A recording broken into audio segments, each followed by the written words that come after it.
Bonjour, je me présente Anne Douville, conseillère en communication au CHU de Québec, Université Laval. J'ai le plaisir aujourd'hui de m'entretenir avec Karine Laroche, qui est conseillère en communication à la DSI, ainsi que Valérie Beaumont, qui est adjointe administrative à la DSI également.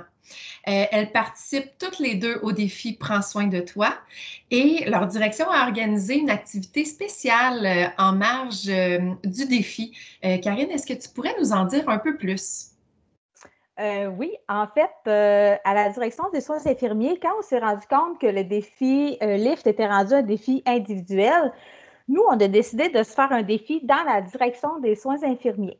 Donc, c'est très simple. Chaque semaine, les participants m'envoient le nombre d'activités qu'ils ont fait dans la semaine par courriel.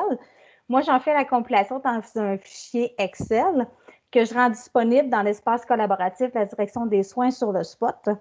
Et si les participants m'envoient une photo d'eux dans l'action, donc en train de faire leur activité physique, on ajoute un point bonus au total de la semaine. Donc, c'est vraiment très simple. Donc, c'est ce qu'on a mis en place, nous, à la direction des soins infirmiers. C'est très intéressant. Merci beaucoup, Karine. Et tu dirais, quels sont les avantages et bénéfices pour les participants là, à cette belle activité? Euh, En fait, là, ce que j'ai remarqué, c'est qu'on voit qu'il y a comme une cohésion des participants, une cohésion d'équipe. Les gens prennent ça très, très à cœur, ils veulent bien performer. Et quand je dépose les points le mercredi après-midi, quand je dépose le fichier dans l'espace collaboratif, je vois une montée en flèche du nombre de consultations. Donc, il y a vraiment un engouement des participants de voir où est-ce qu'ils se situent dans le classement par rapport aux autres membres de la direction des soins.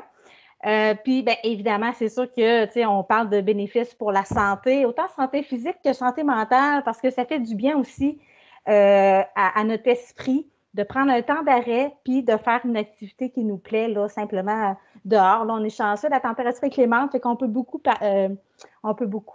profiter du plein air présentement pour le défi lift. Donc, voilà.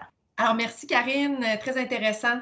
Ma prochaine question est pour Valérie. Valérie, j'aimerais ça savoir quelles activités tu pratiques dans le cadre du défi Prends soin de toi. Bien, premièrement, vu que selon la saison, on est l'hiver, donc je me suis dit cette année, dans le cadre de la pandémie, on est assez restreint au niveau des activités, donc je me suis dit pourquoi pas profiter du plein air puis me trouver des activités qui vont me faire prendre l'air.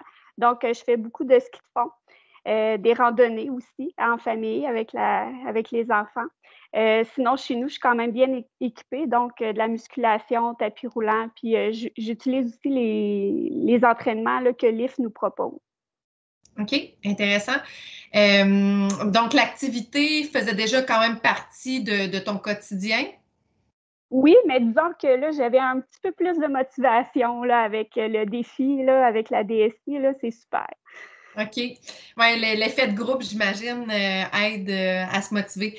Et tu dirais est-ce que tu as remarqué des impacts positifs sur ta santé? Oui, oui. Je trouve que j'ai une belle amélioration là, au niveau du sommeil. Là, quand je me lève le matin, je trouve que je suis plus reposée.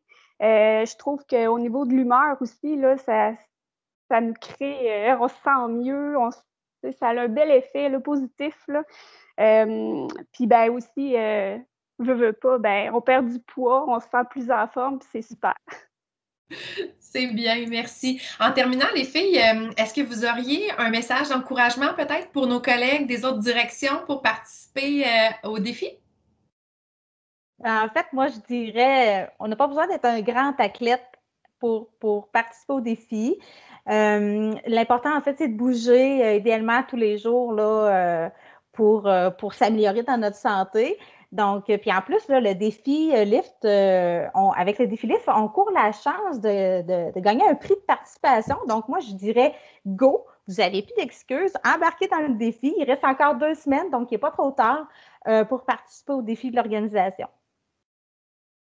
C'est bien vrai. Merci, Karine, de nous le rappeler. Il y a des beaux prix, puis il est toujours le temps de s'inscrire. On a juste à aller sur spot.chutequebec.ca /défi, puis on peut s'inscrire. Ben, de mon côté, dans le fond, je trouve que l'application Lyft, c'est génial parce que dans le fond, on peut s'entraîner sans nécessairement avoir besoin de matériel ou quoi que ce soit. Puis dans le fond, c'est super efficace, les trainings. Là, on a chaud à la fin. Effectivement. Merci beaucoup d'avoir participé à l'entrevue, les filles, et je vous souhaite une belle journée.